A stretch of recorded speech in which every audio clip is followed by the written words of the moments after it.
యుద్ధంతో బంగారం ధరల్లో భారీ మార్పులు చోటు చేసుకుంటున్నాయి. మార్చి నెలలో దాదాపు 14% పడిపోయింది గోల్డ్. 2008 తర్వాత ఒకే నెలలో భారీగా పతనం కావడం ఇదే తొలిసారి. మార్కెట్లో బంగారం అమ్మకాలు పెరగడంతోనే ధర పడిపోవడానికి ఒక కారణం అంటూ విశ్లేషిస్తున్నారు. అమెరికా డాలర్ బలపడడం కూడా మరొక కారణం. హైదరాబాద్లో 24 క్యారెట్ల 10 గ్రాముల ధర 1,49,290 రూపాయలుగా ఉంది. నిన్నటితో పోలిస్తే దాదాపు 1,030 రూపాయలు రేటు పెరిగింది. 22 క్యారెట్ల 10 గ్రాముల ధర 1,36,850 రూపాయలుగా కొనసాగుతోంది. ఈ నేపథ్యంలో బంగారం ధరలు ప్రస్తుతం ఇవాళ కాస్త స్వల్పంగా పెరిగాయి. అయినప్పటికీ కూడా మార్చిలో బంగారం ధరలు కాస్త పడిపోయినట్టుగానే అనిపిస్తోంది. యుద్ధం అలాగే ఉద్రిక్తతలు, పశ్చిమాసియా టెన్షన్ల నేపథ్యంలో బంగారం వెండి ధరలు ఆకాశాన్ని అంటుతాయని అందరూ భావించారు. కానీ వాటితో సంబంధం లేకుండా బంగారం వెండి ధరలు సాధారణంగానే వాటి ధరలకు సంబంధించినటువంటి ప్రక్రియ నెమ్మదిస్తూ వచ్చింది. ఇక యథావిధిగా గతంలో మాదిరిగానే వాటి లావాదేవీలు కొనసాగాయి. ఈ నేపథ్యంలో ప్రస్తుతం బంగారం వెండి ధరల గురించి ఆసక్తికర చర్చ అయితే సాగుతోంది. ప్రస్తుతం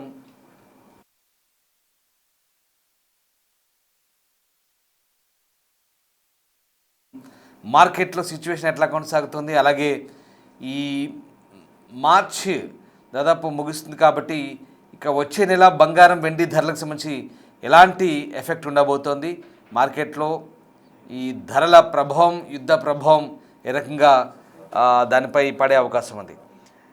మా reporter Gautami, market expert Ravi రమేష్తో అందిస్తారు. ఇరాన్, ఇజ్రాయెల్ అండ్ అమెరికా దీనికి సంబంధించిన వార్ ఏ విధంగా నడుస్తుందో మనం చూస్తూ ఉన్నాము. అయితే ఈ నేపథ్యంలోని గత కొన్ని రోజుల క్రితం నుంచి కూడా గోల్డ్ రేట్స్ ఏ విధంగా పెరిగాయో మనం చూస్తాం, తగ్గుతున్నాయో మనం చూస్తున్నాం. అయితే గత వారం రోజుల నుంచి మనం చూసుకున్నట్లయితే దాదాపు 13,000 రూపాయలకు పైగా తగ్గడం అనేది మనం చూస్తున్నాం, అంటే వారం రోజులకి. మరి అయితే ఒకవైపు వార్ ఇంకా నడుస్తున్నప్పటికీ గోల్డ్ అండ్ సిల్వర్ రేట్స్ మీద ముఖ్యంగా ఎందుకు తగ్గుతోంది, తగ్గేటప్పుడు మనం ఇన్వెస్ట్ చేయొచ్చా అని చెప్పి మళ్ళీ కూడా సందేహాలు వ్యక్తమవుతున్నాయి. మరి దీని గురించి మాట్లాడితే వాళ్ళు మనతో పాటు బిజినెస్ అనలిస్ట్ రవి రామేశ్వరరావు గారు ఉన్నారు. సార్ నమస్తే. సో యుద్ధం జరుగుతున్నప్పుడు ఇటు మనకి అన్నిటి మీద భారం ఏ విధంగా పడిందో మనం చూసాము. అయితే గత కొన్ని రోజుల నుంచి కూడా గోల్డ్ రేట్ మళ్ళీ తగ్గడం మనం చూస్తున్నాం. అయితే యుద్ధం జరుగుతుంది కదా, మళ్ళీ గోల్డ్ తగ్గడం మనం చూస్తున్నాం. కాబట్టి ఇలాంటి టైంలో ఇన్వెస్ట్మెంట్ చేయడం కరెక్టా కాదా అని చెప్పి మళ్ళీ సందేహాలు. అంటే మనకి ఏంటంటే తగ్గిన ప్రాబ్లమే, పెరిగిన ప్రాబ్లమే. ఏం చెప్తారు సార్, ప్రధాన కారణం ఏంటంటే? డబ్బు ఉన్న ప్రాబ్లమే, డబ్బు లేకపోయినా ప్రాబ్లమే, భార్య ఉన్న ప్రాబ్లమే, భార్య లేకపోయినా ప్రాబ్లమే. ఈ వార్ అనేది దాదాపు 4 రోజులు దాటిపోయింది. February 28th స్టార్ట్ అయింది. Almost more than 1 month, 31st day first. So ఈ 30 రోజుల్లో కూడా యుద్ధం మొదలైనప్పటి దగ్గర నుండి ఇప్పుడు చూసుకుంటే ఫోకస్ డెన్సిటీ పెరిగింది. ఎందుకంటే నువ్వెంత అంటే నేనెంత అనుకుంటున్నాడు. ఇప్పుడు వీళ్ళు కొన్ని కండిషన్ పెడతారు, వాళ్ళు ఒప్పుకోరు, వాళ్ళు కొన్ని కండిషన్ పెడతారు, వీళ్ళు ఒప్పుకోరు. ట్రంప్ గారు ఏదైతే డెసిషన్ తీసుకున్నారో ఇరాన్ ఫర్ ఎవర్ నా కంట్రోల్లో ఉండాలనుకుంటున్నాడు. ఇరాన్ నువ్వెవరు, మా బాస్ని చంప, మేము అంత తేలిక వదిలేస్తామని అంటున్నారు. సో ఓవరాల్గా చూసుకుంటే ఈ యుద్ధం పరిణామాలు చాలా తీవ్రంగా అటు ఆయిల్, క్రూడ్ ఆయిల్ మీద పడింది. ఆయిల్ ఏదైతే ఉందో $70 per barrel ఉండేది ఎక్కడికో వెళ్ళిపోయింది, $120-130. గోల్డ్ రేట్ ఈరోజు చూసుకుంటే 1,40,000 తులం ఉంది. సిల్వర్ రేట్ చూసుకుంటే 2,50,000 ఉంది. ఆల్మోస్ట్ ఓవరాల్గా గోల్డ్ చూసుకుంటే ఒక 13 to 15% తగ్గింది గత కొన్ని రోజులుగా. కానీ మళ్ళీ నిన్న మొన్న కొద్దిగా వేరియేషన్ ఉంది, బట్ తగ్గిన దానికంటే పెరిగింది ఎక్కువ ఉంది ఓవరాల్ స్ట్రాటజీ చూస్తే.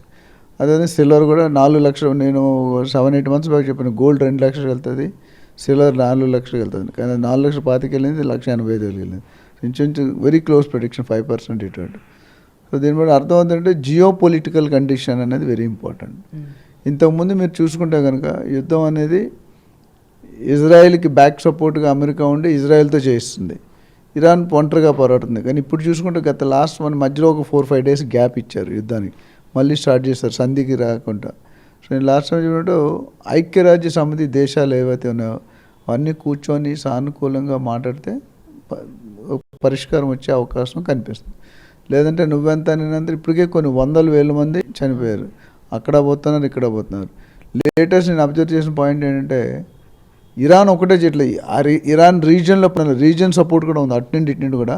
ఇప్పుడు దుబాయ్లో వీళ్ళు వేస్తున్నారు. ఇరాన్కి సంబంధించిన B2 బంకర్ ఏదైతే మెయిన్ ఉత్పత్తి చేసే స్టాక్ చేసి నిల్వ చేసే ఉన్నాయో వాటి స్థావరాలను ధ్వంసం చేస్తున్నారు.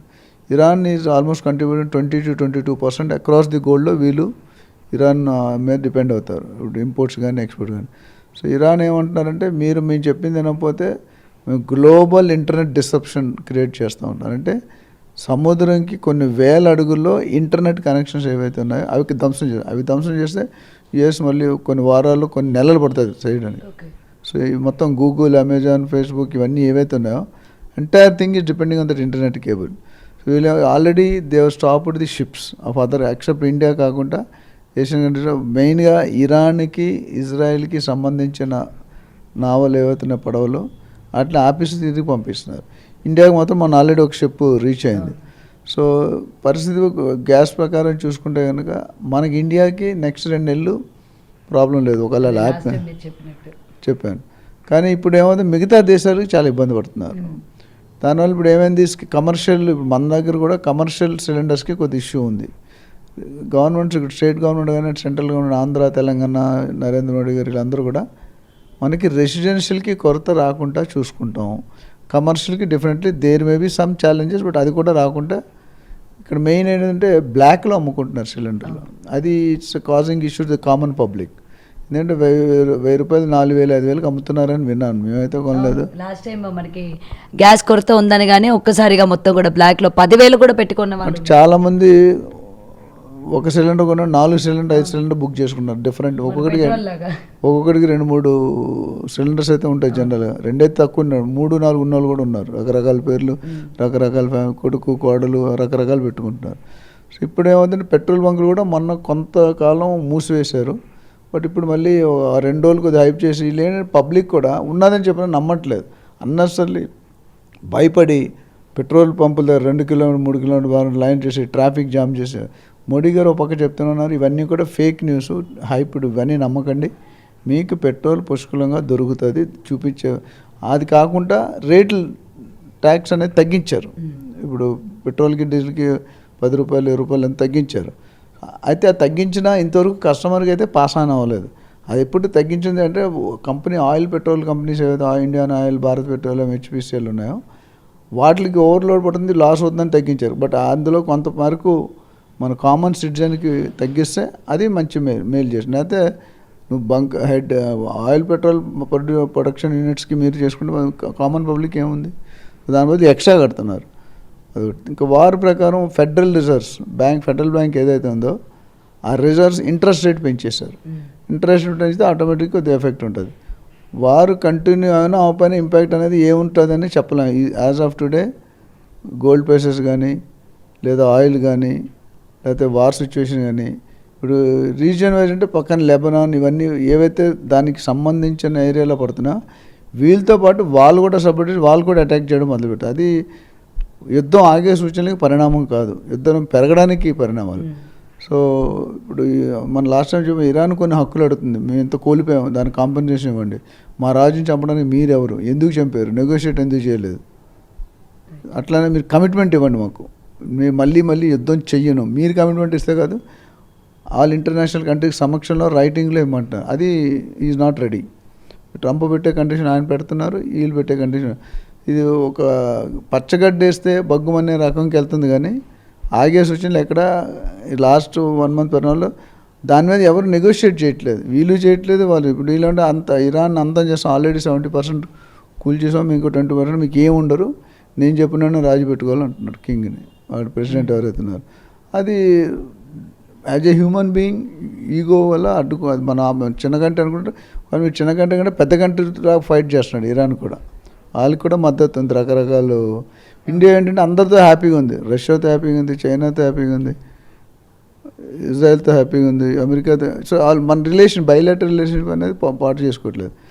బట్ ఇప్పుడు మీరు అక్కడ చూసుకుంటే ఇరాన్ నుండి చైనాలో గోల్డ్ రేట్ తగ్గించారు, gold is down, Dubai is already crash. So ఆటోమేటిక్గా ఇండియాలో రేట్లు పెరగడానికి సూచనలు తక్కువ, ఇది ఒక బులియన్ మార్కెట్ అనేది ఒక మాఫియా, ఒక గేమ్. సో దాన్ని ఎప్పుడు పెంచుతారు, దానికి మీరు చూడండి ఎవ్రీ 15 రోజులు పెడితే మధ్యలో 3-4 రోజులు తగ్గుతుంది. సో అది ఎవడు ఊహించిన స్టేజ్లో నాన్ ప్రిడిక్షన్ అంటే ప్రిడిక్ట్ చేయలేకపోతున్నాం. వాళ్ళందరూ అనుకుంటే నేను ఒకప్పుడు చెప్పాను, ఇప్పుడు సెంట్రల్ గవర్నమెంట్ బడ్జెట్ తయారైతే ఎవరికి వెళ్ళాలి, ప్రెసిడెంట్కి ప్రైమ్ మినిస్టర్కి వెళ్ళాలి, కానీ ఆ ఇండస్ట్రియలిస్ట్కి వెళ్తుంది. ఇప్పుడు చాలామంది అంటారు అదాని ఇంత పైకి వెళ్ళగొచ్చాడు, అంబానీ ఇంత పైకి వెళ్ళగొచ్చాడు, అది అండర్స్టూడ్. అక్కడ వెళ్ళి వాళ్ళకి కావాల్సిన క్లాస్ పెట్టుకుని తర్వాత గవర్నమెంట్కి ఓకే అవుతుంది. అట్లా అయిపోయింది. గోల్డ్ మార్కెట్ కూడా ఎవరైతే 10-20 మంది ఉంటారో వాళ్ళు they are trying to control and regulate. అది కొద్దిగా అడ్వాంటేజ్ తీసుకునే విధంగా ఉంది. అంటే చాలామంది వరుసగా పెరుగుతున్న కొనేస్తారు, తర్వాత తగ్గించేస్తారు. సో ఎవరైతే ప్రాఫిట్ మేకింగ్ ఉన్నారో, అంటే నేను 90,000 కొన్నా, ఈరోజు 1,60,000 అయింది, 1,70,000 అయింది. సో ప్రాఫిట్ 100% మార్జిన్ వచ్చింది. 85,60,000 అంటే 100% ప్రాఫిట్. సో ఆ ప్రాఫిట్ చేసుకుంటే అందరూ అమ్మడం, ఒకప్పుడు నుంచి అందరూ కొనడం మొదలుపెట్టారు, ఇప్పుడు అందరూ అమ్మడం కొనేవాళ్ళు లేడు. కానీ కొనేవాళ్ళు అయితే డిమాండ్ సప్లై గ్యాప్ ఉన్నప్పుడు రేట్ పడిపోతుంది. సో అది తగ్గుతుంది అనగా మళ్ళీ హైప్ చేస్తారు. ఇదేంటంటే లాజిక్ చాలామందికి అర్థం కాదు. స్టాక్ మార్కెట్ కానీ దానికి కండిషన్స్ ఉంటాయి, దానికి రోల్ ఉంటుంది, దానికి ఒక ఎలిజిబిలిటీ క్రైటీరియా ఉంటుంది, ఎప్పుడు తగ్గ ఒక అనాలిసిస్ ఉంటుంది. ఆ అనాలిసిస్ మనకు అర్థం కాదు. ఎందుకంటే మనం వీఆర్ ఓన్లీ కొంటే 5 తులాలు 10 తులాలు కొనుక్కుంటాం. అంతకని ఇప్పుడైతే అది కూడా 10 లక్షలు పెట్టి కొనుక్కుంటే చాలా కష్టం. సో నిన్న ఒక మేడం ఫోన్ చేశారు, సార్ నా దగ్గర 5 లక్షల బంగారం ఉంది, 24 క్యారెట్, నా కూతురికి పెళ్లి చేస్తున్నాను, ఆర్నమెంట్ చేయించుకోవచ్చా లేదా, చేయించుకుంటే లాస్ అగైనా, ఇది ఉంచుకొని కొత్తది కొనాలా లేకపోతే ఉంచుకొని దాంట్లో గోల్డ్ ఎప్పుడు రీమేక్ చేస్తే రేట్ కాన్స్టెంట్గా ఉన్నా వేస్ట్ అయిపోతుంది. మీకు చాలామంది తెలుసుకోవచ్చు, మా ఫ్యామిలీస్ కూడా అంటారు గోల్డ్ ఎక్స్చేంజ్ డిజైన్ పోయింది, 3 సంవత్సరాల ముందు 25% ఆల్రెడీ వేస్ట్ అయ్యి ఇప్పుడు మళ్ళీ 25% కట్టాలిగా. సో అది నెట్ లాస్ అది. సో అది మీరు కొనుక్కున్నట్టు ఆలోచించగలరు. డిజైన్లు మారుతూ ఉంటాయి. మన సినిమా యాక్టర్ కాదు, సినిమా హీరోయిన్లు కాదు కదా. కానీ కొత్త కొత్త రకాలు వేసుకోవాలని వేసుకోవాలంటే దానికి కాస్ట్ ఉంటుందమ్మా. If you want to do something there is a cost. పైసామే పరమాత్మ, ఏది కాస్ట్ లేకుంటే ఎవరికి ఎఫెక్ట్ కాదు. So China gold price drop చేసింది, ఫెడరల్ బ్యాంక్ ఇంట్రెస్ట్ తగ్గించింది, తర్వాత దుబాయ్లో రేట్ పడిపోయింది, పొజిషన్కి ఫ్యూచర్లో ఏమవుతుందో తెలియదు. చాలామంది రియల్ ఎస్టేట్ కూడా పడిపోయింది. దీనివల్ల impact, direct impact on real estate. వాళ్ళు ఎవరైతే gold rate they are trying to go to the US bonds. మన ఇండియాలో కూడా బాండ్స్ ఉంటాయి. సో బాండ్స్ మీద వెళ్తున్నారు. స్టాక్ మార్కెట్ వైపు కొంతమంది కన్ను తిప్పారు డైరెక్షన్. ఇవన్నీ ఓవరాల్గా చూసుకుంటే not good at the moment. ఎవరికి మంచిది కదా, అటు ఇరాన్కి కానీ అమెరికాకి కానీ. ఎంత పెద్దోడైనా వీళ్ళు చివరి క్షణం వన్ డే T20 మ్యాచ్లో ఉంటుంది. లాస్ట్ బాల్ వరకు చెప్పలేదు ఎవడు గెలుస్తాడో గెలడం. దాని లాస్ట్ 1 బాల్ 6 runs కొడతారు. ఒకసారి 1 బాల్ 12 runs ఉంటే ఒక వైడ్ వేసాడు, ఇందులోనూ కొట్టాడు అందులోనూ కొట్టాడు. So it is very difficult. But నాకు తెలిసి ఓవరాల్ సమ్మరీలో చూసుకుంటే కనుక there can be some more drop in some more time. ఇప్పుడు ఇమీడియట్గా 5,000 నా ఎస్టిమేషన్ అంటే 90,000 to 1,10,000 ఒక 5,000 ఇటు సెట్ అవ్వచ్చు. సిల్వర్ కూడా 2 లక్షల దాకా వచ్చే అవకాశం ఉన్నాయి. సో కొనుక్కునే వాళ్ళు ఎవరైనా ఉంటే until unless very urgent compulsory నా పెళ్ళి ఆగిపోతుంది, కొంపలు మునిగిపోతానే చచ్చిపోతానంటే తప్ప జస్ట్ ట్రేడింగ్ కోసం సింహం నవ్వింది కదా అని ఫోటోగ్రాఫ్ తీసుకోకూడదు.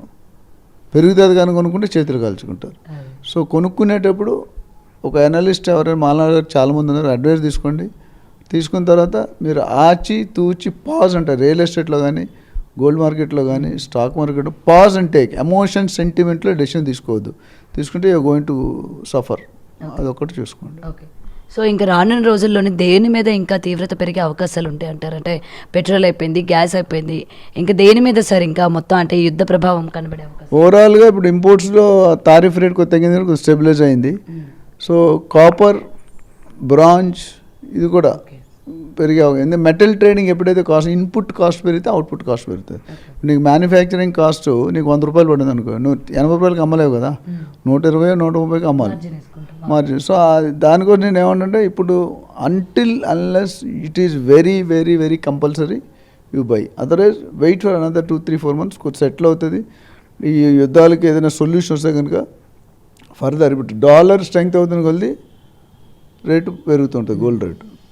మన రూపీ స్ట్రెంగ్త్ అయితే కొంత తగ్గుతుంది. ఈరోజు 93-94 రూపాయలకి వెళ్ళిపోయింది. $1 = $1. సో మన పెరగలే, we're getting weakened day by day. Cancer లాగా ఉంది. ఈరోజు క్యాన్సర్ వస్తే 1 నెల 2 నెలలు 3 సంవత్సరాలు క్యాండిడేట్ ఉండకపోతుంది. కాబట్టి రూపీని వీక్ చేసే తరుణంలో ట్రంప్ గారు ఉన్నారు. మోడీ గారు నుంచి మన రూపీని స్ట్రాంగ్ చేయడానికి ఆలోచన చేస్తున్నారు. So definitely there is a win win situation వస్తుంది. ప్లస్ ఆల్రెడీ మోడీ గారు కూడా ట్రంప్ గారితో మాట్లాడడం జరిగింది, ఆ మధ్యలో బ్రేక్ ఇచ్చింది. Maybe some negotiation behind the screen is going on the screen వచ్చినప్పుడు definitely there be some result అని నేను అనుకుంటున్నాను.